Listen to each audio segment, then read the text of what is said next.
9. I've got the key, Sister Anthony whispered. She never normally lets it out of her possession. She was in a state this morning, though. She's got a wart. The nun tapped her face. Here, on her lip. Ugly thing. Come up in the night like a mushroom. Cyril said to her, Mother Perpetua, you want to get that looked at? I think it's cancer. Oh, Sister Anthony, Philly said, whatever shall I do? Just follow me into the parlor. Sister Anthony, her veil flapping, her elbows out, made sheepdog movements behind her back. Quick now, get a move on. I thought I'd never get her out of the place. How can I go on parish visits, she said with this excrescence. In the end, I told her there was a piece of gossip on Back Lane. Some woman run away with her lodger. She can't resist a piece of gossip. She'll be out for the afternoon, going from house to house. It goes dark by 4:30, Philly said. We'll have you out of here by then. By 4:30, you'll be on the train. Sister Anthony ushered her into the parlor, shut the door and shoved the chair against it. Philomena regarded her, eyes wide. I can't put those clothes on. They're years old. They're older than me. There are clothes in there were put in before I was born. Well, I can't credit this, Sister Anthony said. I'd have thought you'd worry about being excommunicated, but all you care about is whether you're up with the moths. That's not it at all, but everybody will notice me. Nonsense. I'll transform you out of all recognition. I'm not afraid will they recognize me. I'm afraid children will shout things and run after me down the street.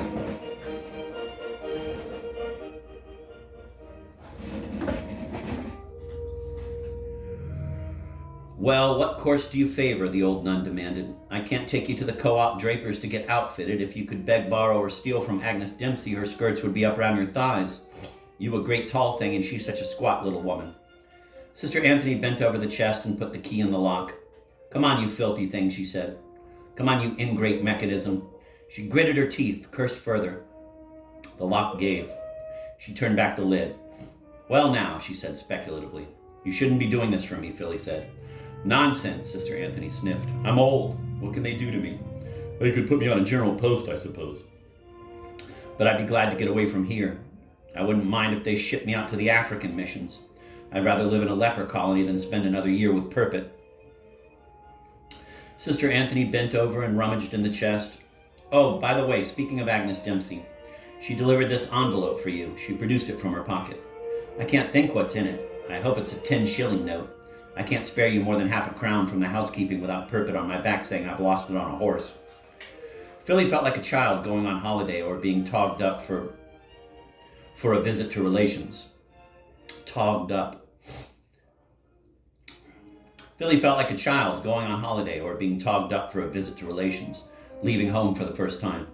But I can never come back, she thought. I know nothing except farms. Convents, my mother's house. No convent in the world will take me in after this afternoon. Even a farmer would show me the door. A Catholic farmer, that is. My mother would spit out at me across the street. Even my sister Kathleen wouldn't give me the time of day. She took the envelope from Sister Anthony, rattled it. It didn't really rattle. She opened it carefully. Nuns waste nothing. Even an envelope can sometimes be reused. Miss Dempsey's ring rolled out onto her palm. Oh yes, Sister Anthony said. What a mercy. You'll need a ring. She must be barmy, Sister Philomena said.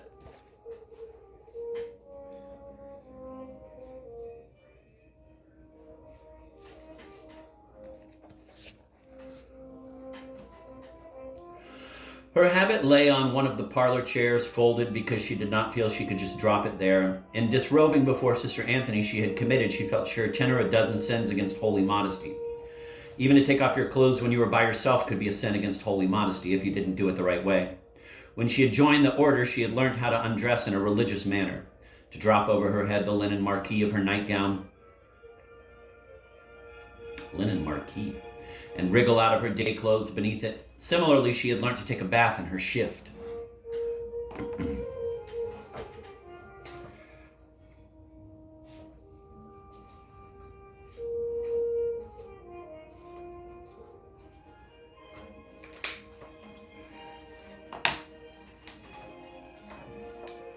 What will you do with it, my habit? I'll dispose of it my own way. Now Sister Anthony felt for her more than ever. Out of her black drapings and her rolls of petticoats, standing shivering in the fireless parlor, in her long linen drawers, she looked a pitiful beanpole, not at all the rough rural lass they were used to. She stood with her arms crossed over her breasts in a pose at once picturesque and gauche, going to God knows what. Twilfit or Excelsior? Sister Anthony asked. Oh, I couldn't put on corsets. I've never worn corsets in my life. Sister Anthony was taken aback. Don't you have them in Ireland these days? I should know how to manage. What if I wanted to go to the lavatory? You have to have something, you know. Sister Anthony felt around in the chest. Try this bust bodice. Come on now, look lively.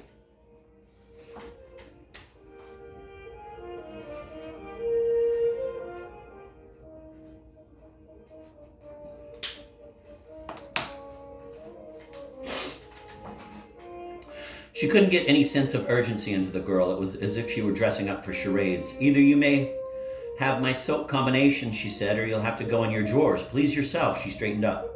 Look, it's not too late, you know. She pointed to the habit folded on the chair. You can climb back into that now. Go straight up to Father Angwin, ask for absolution, say your penance, and forget about the whole thing. Philly turned a glance on her, large, mild eyes, then bent of her own accord over the chest, a swooning movement. She stood up, her white arms full of clothes. Anything, she whispered, anything will do. I can't stay here now. Perpet would know. She'd see it in my face. I'd rather be like St. Felicity, eaten by the beasts in the circus. Finally, Sister Anthony got her dressed. The blue serge suit seemed best because warmest. It seemed no one had ever entered the convent in a topcoat. The skirt dropped almost to her ankles, and its large waist swiveled around her small waist. Washing about on her narrow frame, the jacket hung on her.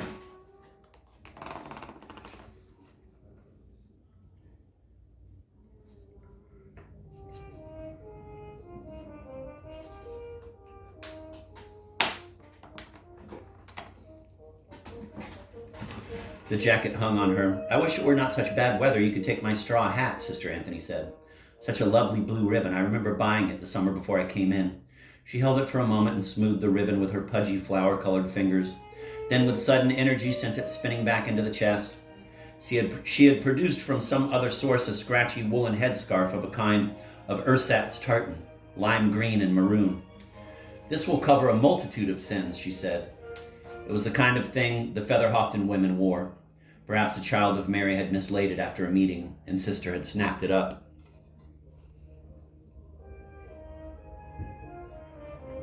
Shoes were a problem. Philly could just squeeze her feet into the smart little navy pair with the waisted heels.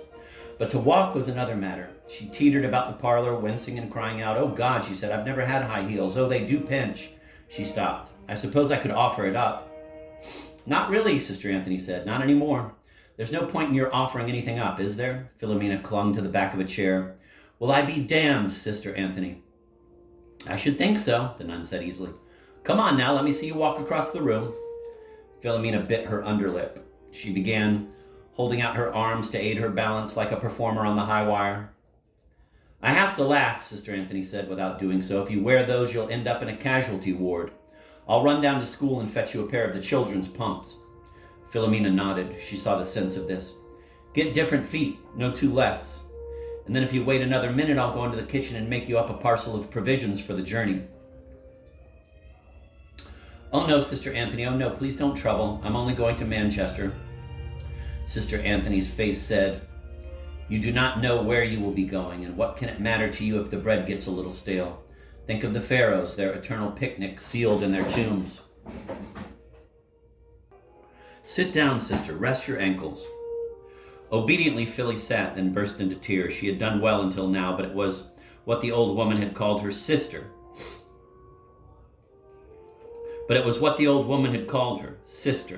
Soon she would never again hear that form of address. Anthony regarded her thoughtfully, then she took a clean, folded handkerchief out of her pocket and passed it over. "Keep it," she said. "I know you never have one of your own." Strictly speaking, she knew it was not hers to give. It was a common property which the order had prescribed for her personal temporary use. "By the way," she said, "what was your name before you came into religion?" Sister Philomena sniffed. "Roisin," she wiped her eyes. "Roisin O'Halloran," Sister Anthony had said. Wait until dusk. Now Roisin O'Halloran fled like an animal over the dark ground. In that moment, in that heart-stopping moment before Anthony let her out of the back door, when she stood with her Gladstone bag in her hand, like a runner on his mark, she had heard in the passage approaching a little clicking noise. It was Polycarp, Cyril, and Ignatius Loyola. and as they bustled along, their rosary beads clinked together and made a noise like the gnashing of teeth.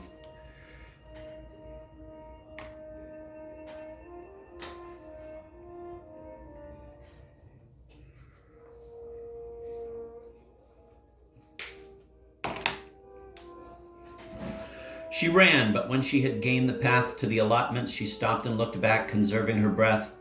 4 o'clock struck by the church clock. She saw them clustered, all three, in an upper open window. She wanted to shrink into the scrubby bushes, the standing pools. Then she saw that they were waving their handkerchiefs, dipping them up and down with a curiously sedate, formal motion. She turned around fully, her bag clasped before her in two hands, a skinny, dowdy figure in her strange clothes. She looked up at the convent, its many small windows, its smoke-blackened stone. Beyond it were the slates of the church roof, slick with the air's moisture, and above the church the glowering terraces, leaf-mulched, slippery, the jungle of the north. The mill windows of Featherhofton were lit up. The smoke from the tall chimneys had faded into the darkening sky, but factory furnaces burnt, dull, slow jewels of the year's end. She raised her arm, waved. The handkerchiefs bobbed up and down. A voice carried to her. "Send us an epistle," said Polycarp. "Send us a food parcel," said Cyril. "Send us," said Ignatius Loyola, but she never found out what it was because she had turned again and loped onwards towards the first stile. When she looked back again, they were still there, but well out of earshot now. Handkerchiefs and faces were indistinguishable in the gloom. Royce and O'Halloran fled like an animal over the dark ground, observed from a vantage point on Back Lane by Mother Perpeture. In the presbytery, the telephone rang. "I have the bishop for you," whispered the sycophant across the wires. "One moment," said Agnes Dempsey. She placed the telephone receiver on the hall table, went down the hall, and tapped on the sitting room door. "It's him," she said. "Will I get Father Fludd to talk to him?" Father Angwin raised his hands, poised them like a pianist over the keys. He let them fall onto the arms of his chair and bounced to his feet. "No," he said, "I am responsible." He opened the door and glanced swiftly up and down the hall as if the bishop might be lurking in the shadows. "Where is Father Fludd?" "In his room. I think I heard him go up."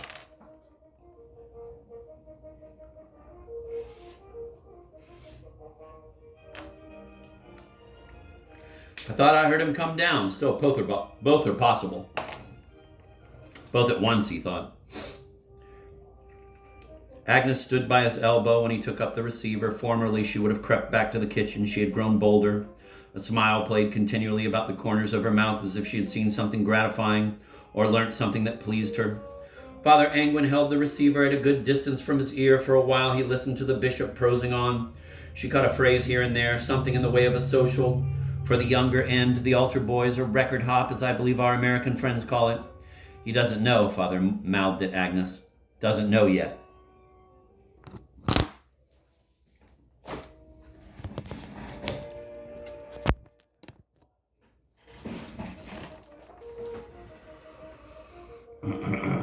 "That Perpeture," Agnes mouthed back, "has gone up street.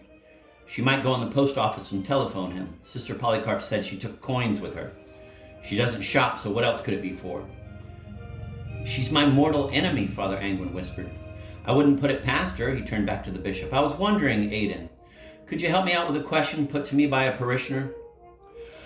There was a frigid pause on the line. Miss Dempsey wondered why Father had used the bishop's Christian name, for he had never done so before. Father's tone, she thought, had a meaningful, mysterious jocularity.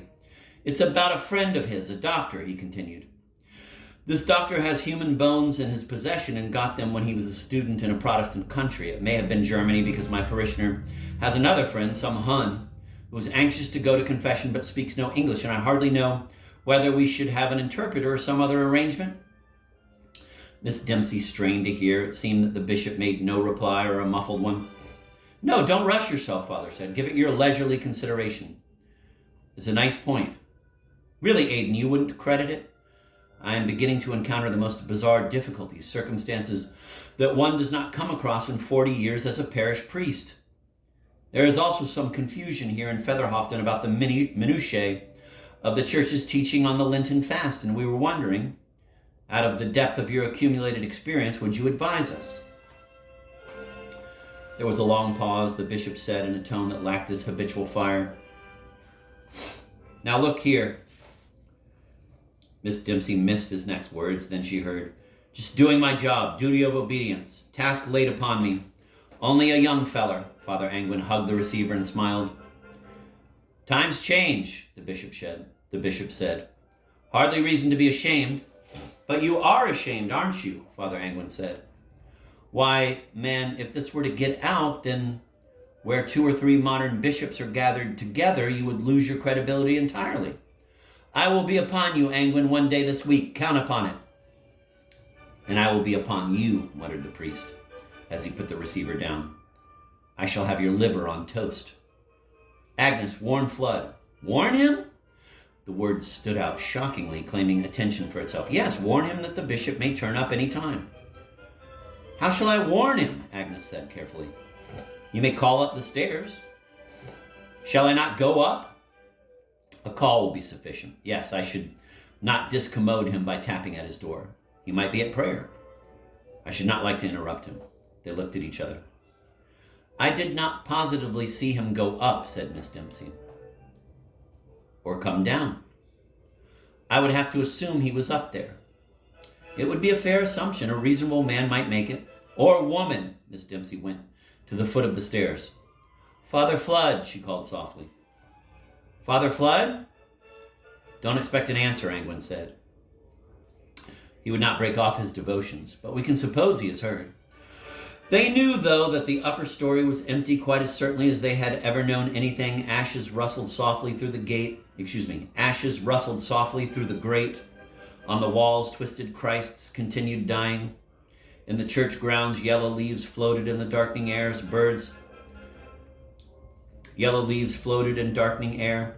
Birds huddled in the trees of the terraces, and worms turned.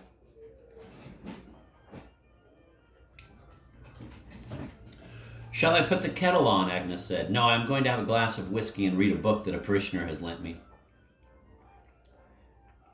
"Has left me," he almost said.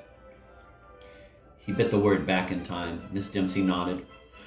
"Fludd is in his room, of course, praying. Philomena is in her convent, of course, sweeping out the kitchen passage under the direction of Sister Anthony. Everyone is where they should be, or we may collude in pretending so. And God's in his heaven?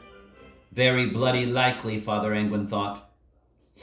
He sat with his book, turning it over in his hands, the stained, battered, yellow-brown cover. Quote, "Faith and Morals for the Catholic Fireside. A Question Box for the Layman. Published Dublin, 1945. Nihil Abstat. Petrilius Dargan." Here was the imprimatur of the Archbishop of Dublin himself, with a little cross printed by his name.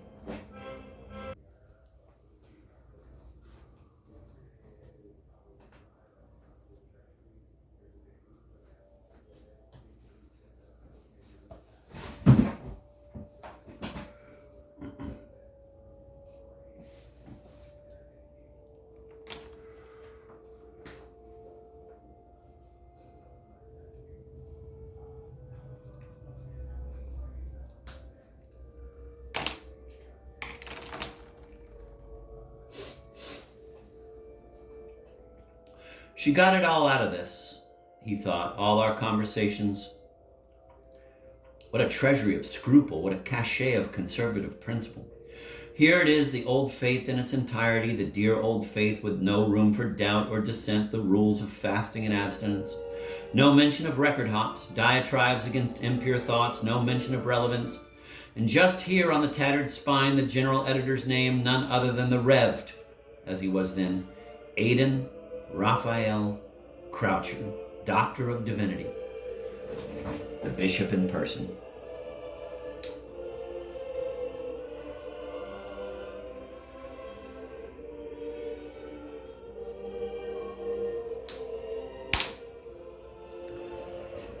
I shall store it under my pillow, Father Angwin resolved. It will keep me in jibes for years to come. How I shall persecute the fellow with his past opinions, bringing up one question or another, intruding them into casual conversation until his terror of me is complete. May dripping be used for pastry, or is it allowed only for frying fish? He has got up to his bishopric on the back of such questions. None of us can know what we will come to, but some of us cannot even remember how we began.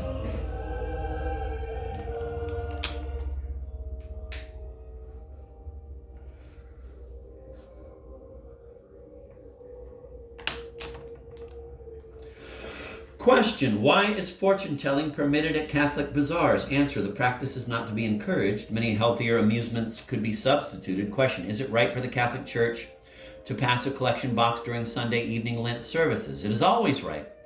Sometimes it is advisable and frequently it is necessary.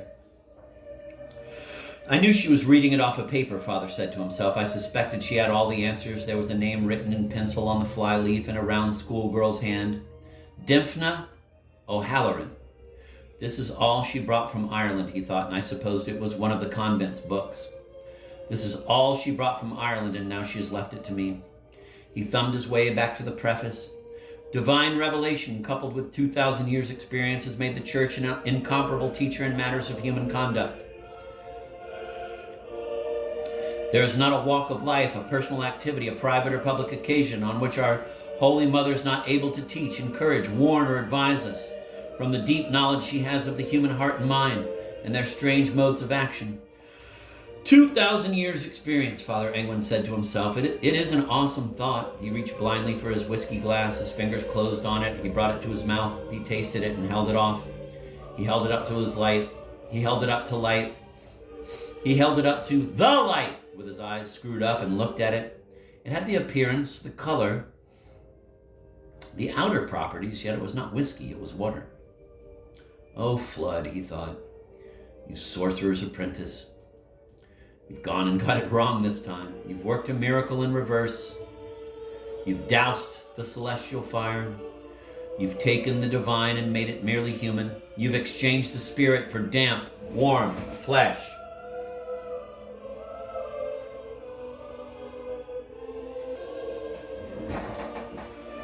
But meanwhile, Perpetua scrambled across country. I shall get her at the station, she thought. She did not stop to think what a figure she cut, galloping and puffing, her habit bunched up in her fists to clear the ground, her lace-up scuffed and a hole torn in her stocking, her crucifix on its cord bouncing against the place where lay women have their bosoms. She ran at a peculiar crouch, pausing every so often to stand upright, massage her ribs, and sight her quarry. On the tops of stiles she hovered to scan the country. The beast was not now in sight, but I shall corner her on the platform, Perpet thought. She had time to notice as she ran the white streamer that looped and snaked on the wind, fastened to a fence pole, and even as she ran, she thought there was something familiar about it, something faintly ecclesiastical, something that made her want to stop and genuflect. She conquered the inclination. I shall trap her on the platform, she thought, and drag her back. I shall drag her down Up Street in full view, and before night falls I shall have pulled those clothes from her back and locked her in her cell to wait until the bishop comes, and then we shall see, and then we shall see, then we shall see about the degraded minx. Her heart pounded and roared in her ears under the folds of her veil. She did not doubt she had the advantage. The station path was a sprint away. As she turned downhill, the evening seemed to close in over the allotments behind her. That rolling darkness rolling down from the moors. From the hen houses, a single point of light gleamed, as it might be the tip of a lighted cigarette. She had almost gained the station path when a figure rose up before her out of the bushes and blocked her path. She stopped and stared, eyes popping. It was a figure she knew, a form she knew, yet subject to change, to a transformation that froze her blood. Oh, horrible, said Mother Perpet, caught halfway over the final stile. Roisin O'Halloran stood on the platform, her Gladstone bag held before her in her hands, prepared as if she did not know how quickly the train might come upon her. She stared down the track, her tartan headscarf flapped boisterously, and her ungloved hands with their paper ring were blue around the knuckles. Across the moors the train must come, but what if snow had fallen in Sheffield today? What if Woodhead was blocked? What if a blizzard was brewing? Snowplows out, ice on the points, sheep buried alive on the moors, men in mufflers and spiked boots, crystals in their mustaches, going about with spades to dig people out. She pictured herself huddled in the waiting room on the bench into which the Netherhoftonians had cut their runes. She imagined the voice of the station master. No trains out tonight.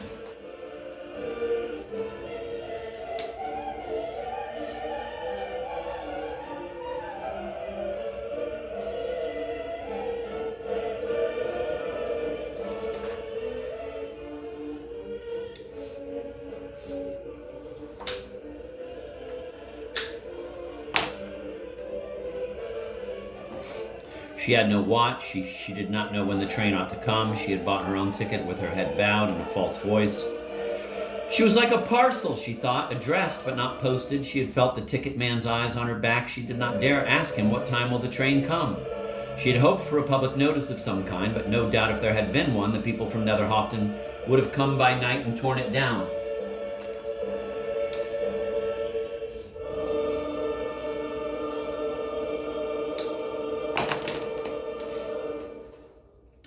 In her shyness, her confusion, her haste, she had not asked Father Fludd, what time will the train come and carry me away?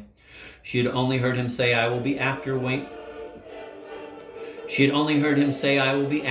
When you reach the other end, wait in the baggage hall, confide in no one. It occurred to her that this man, this false priest, the impostor with whom she would soon embark on the dreadful act, was a mystery she hardly dared address. A man whom she did not know. I do not know God, she thought, but I always trusted in him.